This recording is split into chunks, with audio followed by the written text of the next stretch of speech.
আসসালামু আলাইকুম।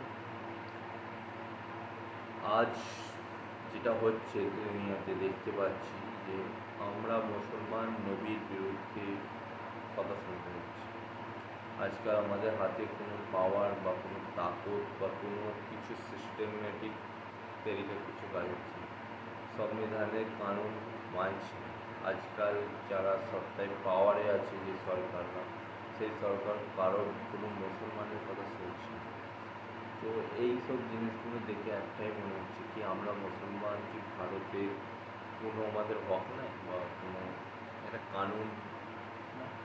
তো সেই হিসাবেই আমার মনে হলো যে উত্তরপ্রদেশে এই জিনিসটা কেন হচ্ছে, নবীর বিরুদ্ধে কথা বা নবীর খিলাফে কথা কেন হচ্ছে।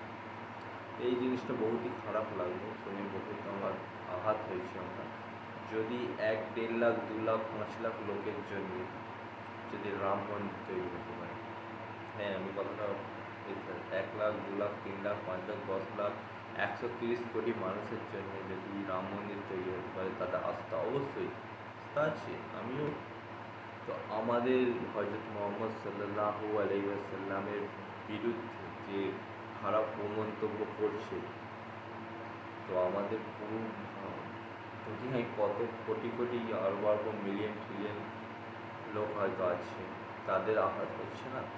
এটা আমি জানতে চাই মৌজুদা সরকার যে এখন পাওয়ারে আছে। তো এইটাই আমাদের জানার বিষয় যে পাওয়ার এলেই সবাই মানে যা কিছু মনে করে, কিন্তু আমাদের মতো আম আদমি যারা জেলে যাচ্ছে, যারা প্রোটেস্ট করলে মারধর বা কোনো হচ্ছে, কোনো কেস এফআইআর নেওয়া হচ্ছে না, অনেক কিছু এখন আছে মার্কেটে দেখতে পাওয়া যাচ্ছে, আপনারাও দেখছেন।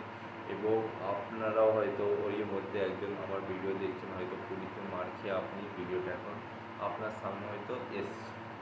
তো এটাই আমার বলার বক্তব্য যে আপনারা এই সব থেকে একটু বিরত থাকুন।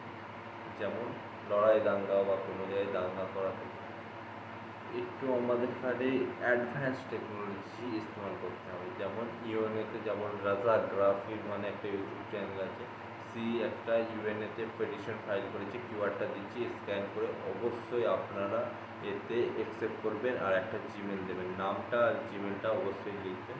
লিখে অবশ্যই আপনি এতে সাবমিট করবেন, যাতে আমাদের আওয়াজ কেউ দাবাতে না পারে, কোনো সরকার যেন দাবাতে না পারে, সেই জন্য Subscribe লড়াই now. অবশ্যই করবে। Subscribe now. আসসালামু